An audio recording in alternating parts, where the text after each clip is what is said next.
Well, first, to save money. Commissions at a glance, they're a lot of money, especially when the consumer really doesn't know exactly what we all do, right? They don't know all the steps and all the hurdles and challenges that we have as agents. So question, if everyone were to just go into saving money, wouldn't we all drive cheap cars? What do we all try to be true? So it's a perception of value. FSBOs don't think a realtor is worth the commission. That's the challenge.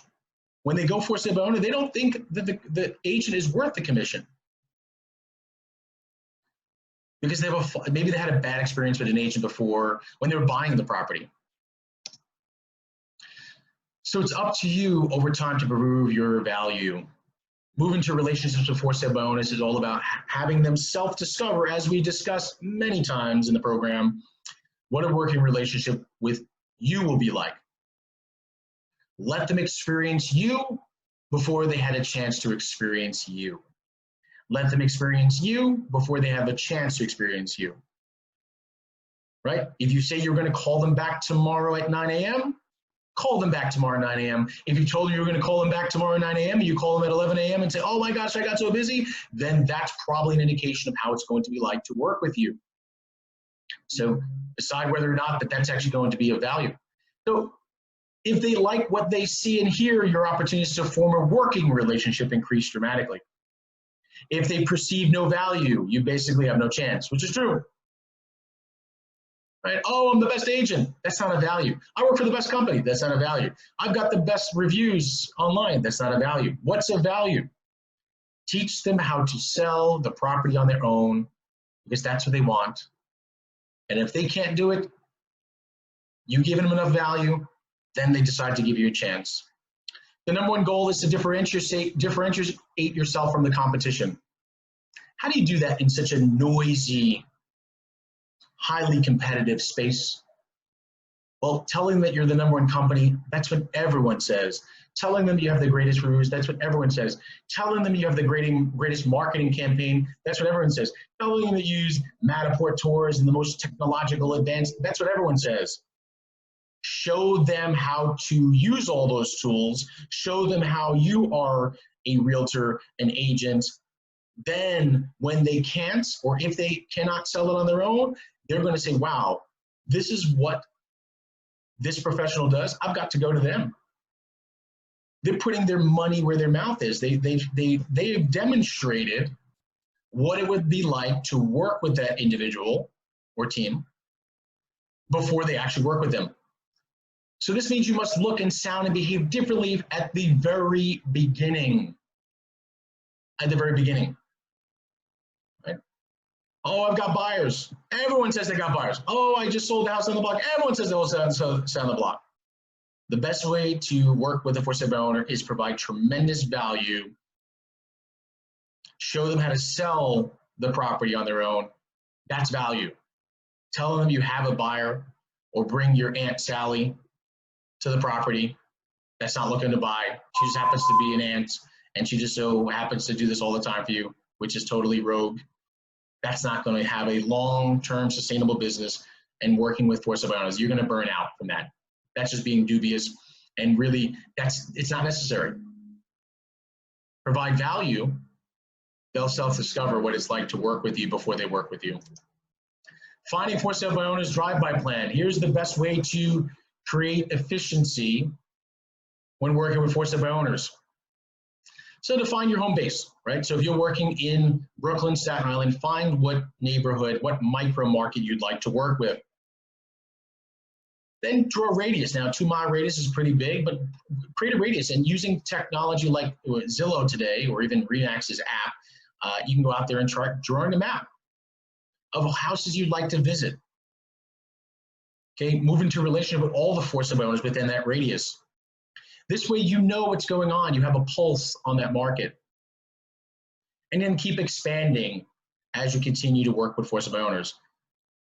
My advice to you, do not think like a buyer's agent when working on for sale by owners, because some people who work for sale by owners think like a buyer's agent.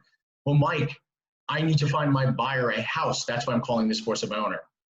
Okay, but that doesn't mean then you decide to work as a listing agent. You're still just a buyer's agent looking for other property, no better than you looking on MLS.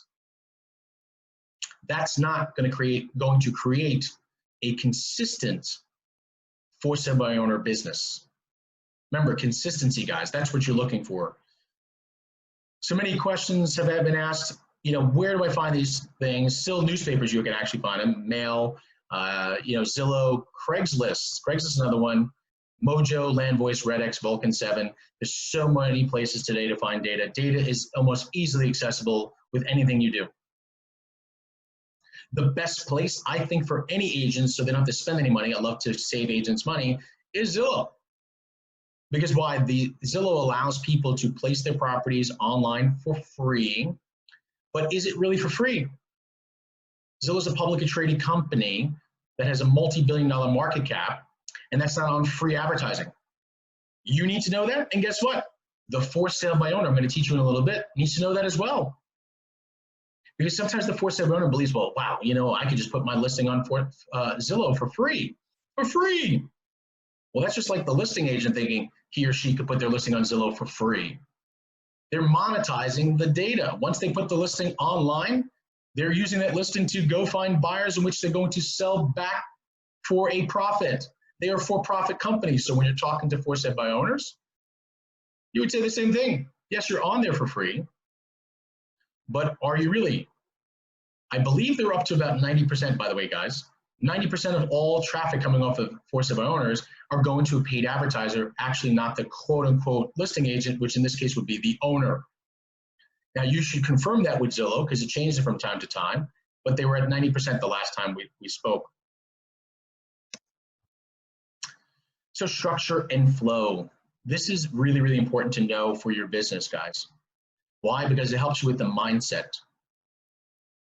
Your success with for sale by owners will be directly related to your willingness to be productively active and to follow up. Every time you get face-to-face with a for sale by owner, you must give them an item of value. Now, this is where overwhelm comes in, guys.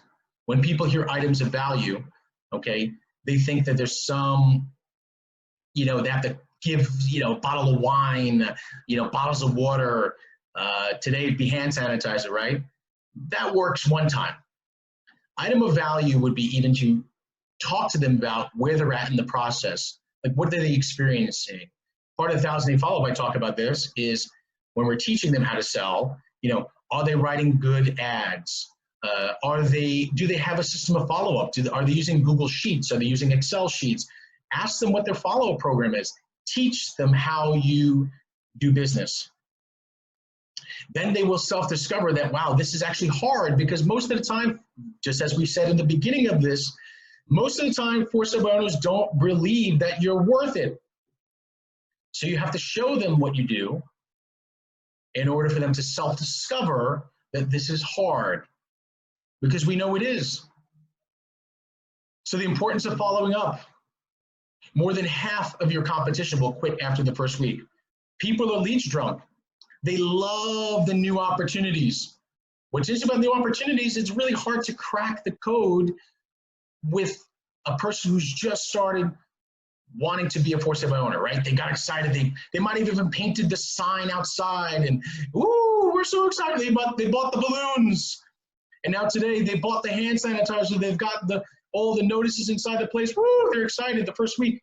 And then you're going to convince them to burst their bubble that they can't sell the property? How ridiculous are agents sometimes thinking this, like, oh, if I don't convince them the first week, that means they weren't serious. Well, think about it. If you were a consumer and you got so excited that you could do this on your own, let's say you're working from home now, and you're like, all right, you know what? I'm going to give it a shot. And then you bursted their bubble. How are you going to feel if you were the for sale by owner? You're going to be deflated. You're going to say, buzz off. I don't want to deal with you. And guess what happens? Half the agents that call these folks are then like, oh my gosh, this is frustrating. I don't even know how these people work with for sale by owners, these other agents. Because the other agents that actually learn how to convert them know that half of their competition gives up after the first week. We too, 75% are giving up. Again, why? Because second week, frustration starts to set into the for sale by owner, saying, I haven't sold this yet. So now the anxiety and the frustration gets put back onto agents who are still calling them. And then the agents who are calling still in week 2 are like, oh, these people will never list. And then by week 3, oh my goodness, if you tried to get through this, you'd be completely surprised that by week 3, most of your competition actually gave up. Because it's hard. But you know what's really hard though? It's hard to just deal with somebody who might have been frustrated. They're only frustrated at their circumstances. They thought they could sell it on their own, but they can't. You have to understand that they're mad at you. They're mad at the situation. Maybe they're embarrassed. Maybe they've got a master's degree and they look at other people that be in the real estate industry who might not have a master's degree and they're like, oh my gosh, I'm going to give Mike the listing and I'm better than Mike. Ugh.